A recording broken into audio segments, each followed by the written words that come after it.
there's one that's practically everywhere but goes overlooked. It lies before you every time you start a new document on Word or search for something online using Google. And it's not just online, it's made its way to the outside world too. Forms, packaging, signs, even the odd logo commonly use this font. You might recognise this typeface. It's called Arial. It might not look like very much, but it's one of the most popular and widespread fonts ever to be made, issued in a multiple of shapes, sizes, weights, and supports a number of languages and writing scripts. But in the typography world, this unassuming typeface is one of the most disliked fonts ever produced. Here's why. So it all starts in 1957 with another font. Eduard Hoffmann, the director of the Haas type foundry in Switzerland, was looking for a new font to compete with a clean and efficient Accidents Grotesque, a favourite among Swiss graphic designers at the time. They hired a freelancer, Max Meidinger, to design the font. Meidinger got to work and produced his new typeface, Helvetica. Helvetica is a sans serif typeface, meaning that it doesn't have strokes, or serifs, at the end of the letters. Helvetica's letters are rounded and have a large X height, with the strokes ending either horizontally or vertically, giving the edges a straight look. This is unlike earlier sans serifs like Accidents Grotesque that follow a more natural line. Helvetica was deliberately stripped of remarkable features, with very few eccentricities in its letterforms and no features that might connect it to any historical reference point. Because of this, Helvetica was an instant hit among Swiss designers and became the typeface of choice across the world. Its appeal and versatility allowed it to fit practically anywhere. Today, Helvetica is everywhere, from the New York City subway, to legal documents, to NASA space shuttles. It's probably the most widely used typeface of all time. Take a look at these logos. They were all designed with Helvetica. Skip to 1980, the first personal computers were already on the market, and Helvetica, being the popular font that it was bundled into the very first operating systems. Meanwhile, a team at the American type foundry Monotype was working to create their own sans serif font to compete with Helvetica, just like Helvetica was made to compete with Accidents Grotesque.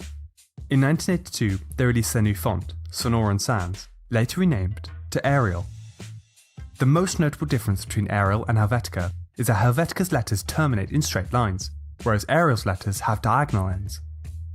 Helvetica's capital G has a spur, but for Arial, the G is clean and perfected. The lowercase a in Helvetica has a tail, Arial does not. Take a look at the capital R. In Helvetica, the R flows out and curves straight down, but for Arial, the R flows down at an angle.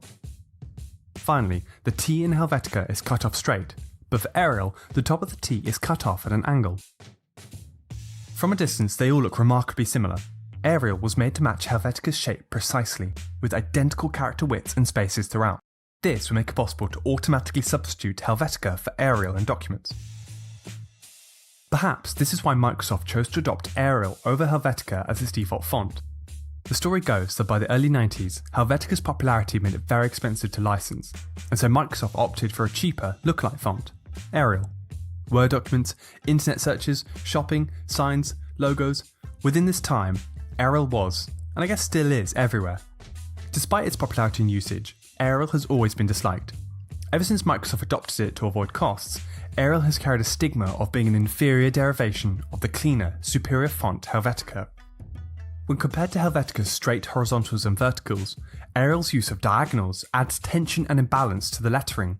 Arial's harshest critic and Helvetica fanboy, Michael Simonson, writes, quote, "Arial is little more than a parasite and looks like it's the kind that eventually destroys the host." To Simonson and many others, Arial's success and widespread usage is primarily down to people getting it confused with Helvetica, so much so that it's actually in danger of replacing it. But I can't help but feel bad for poor Arial. It's always held to the high standards of Helvetica, the most popular and perhaps overused font of all time. Nowadays, Arial is one of the most ubiquitous typefaces in the world today, readily familiar to anyone who has a computer. Despite Arial's detractors, I guess it's ironic that it's one of the most widely used and popular fonts of all time.